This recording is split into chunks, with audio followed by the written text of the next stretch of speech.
Dan yang ketiga tentu saja bagaimana penguasaan terhadap kekayaan nasional, kekayaan negara benar-benar dikuasai oleh negara. Saya kira ini yang kemudian diterjemahkan sebagai danantara juga.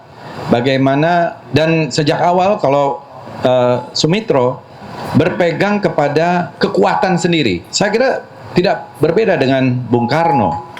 Mungkin bedanya di dalam politik, tapi dalam ekonomi, apalagi dengan Bung Hatta.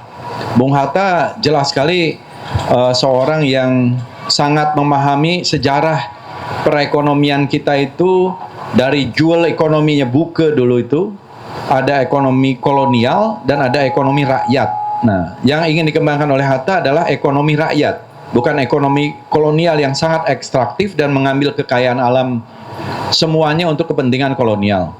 Tapi ekonomi rakyat ya, atau people's economy bagi Hatta inilah yang sangat penting, yang saya kira ini sejalan sekali dengan pemikiran-pemikiran Pak Margono, Joyo Hadikusumo, dengan kooperasi karena Pak Margono waktu itu, dan Pak Margono juga dekat dengan Bung Hatta karena Pak Margono menjadi bahkan sangat dekat dan dipercaya kemudian menjadi di zaman kolonial saja dipercaya sebagai inspektur koperasi selama 10 tahun.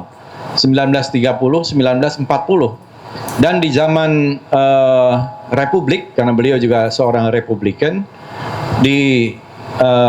begitu merdeka Pak Margono yang ditunjuk termasuk oleh Bung Hatta untuk mendirikan bank pertama, yaitu bank yang kemudian menjadi Bank Negara Indonesia, BNI 1946 pada bulan Juli tahun 1946. Jadi ini adalah saya kira yang sangat penting. Nah, Pak Mitro dengan nasionalisme ekonomi, terutama kalau ketika beliau menjadi Menteri Keuangan dalam Kabinet Natsir, kemudian menjadi Menteri di Kabinet Wilopo, dan menjadi Menteri dalam Kabinet Burhanuddin Harahap, kalau tidak salah ya, betul ya. Nah, kemudian juga menjadi Menteri di masa Orde Baru setelah berada di dalam pengasingan sekian 10 tahun kurang lebih, menjadi Menteri Perdagangan dan kemudian menjadi riset. Kekuatan berdiri di tumpuan sendiri ini saya kira menjadi kekuatan penting dari cara berpikir Pak Mitro yang menginginkan bahkan keberpihakan kepada ekonom-ekonom lokal gitu ya. Ya mungkin kalau istilah pribumi dalam sekarang, waktu itu masih ada gitu ya.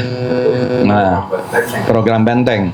Nah, pada ekonom-ekonom Indonesia sendiri maksudnya, tidak mendasarkan kepada impor. Jadi impor pun untuk bahan-bahan yang kita tidak miliki, ya memang harus diimpor, tapi harus dilakukan oleh pengusaha-pengusaha kita. Dan keberpihakan termasuk di dalam manajemen yang saya dengar waktu itu juga kepada bagaimana penguatan sumber daya manusia, terutama munculnya satu champion baru dalam pengusaha-pengusaha Indonesia ketika itu, sehingga ada semacam keberpihakan di dalam pemberian lisensi terutama untuk membesarkan pengusaha-pengusaha nasional. Dan lisensi-lisensi itulah yang kemudian melahirkan pengusaha-pengusaha nasional yang kemudian kita kenal kemudian ya seperti sekarang dan tahun-tahun 70-an, tahun 80-an.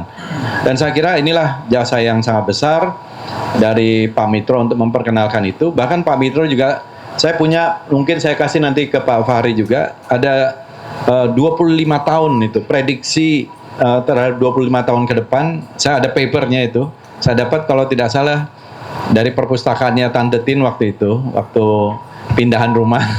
Ada makalahnya Pak Mitro tentang 25 tahun itu, prediksi beliau. Yang jelas beliau itu berpendapat bahwa pembangunan itu adalah jalan menuju kemerdekaan. Jadi seperti yang dikatakan oleh Amartya Sen, development as freedom, gitu ya.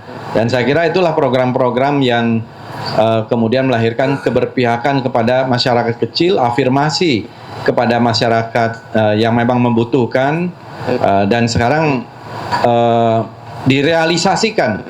Mungkin Pak Mitro tidak sempat menjadi seorang eksekutif nomor 1 di Indonesia, tetapi putra beliau Pak Prabowo sekarang ini mendapatkan mandat dari rakyat.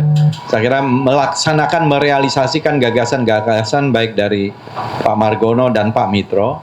Dan Pak Mitro adalah orang yang juga menurut saya seorang intelektual organik gitu, yang berani mengambil sikap yang berbeda di dalam hal-hal tertentu, sehingga tentu mempunyai resiko-resiko politik juga di dalam sikap-sikapnya itu.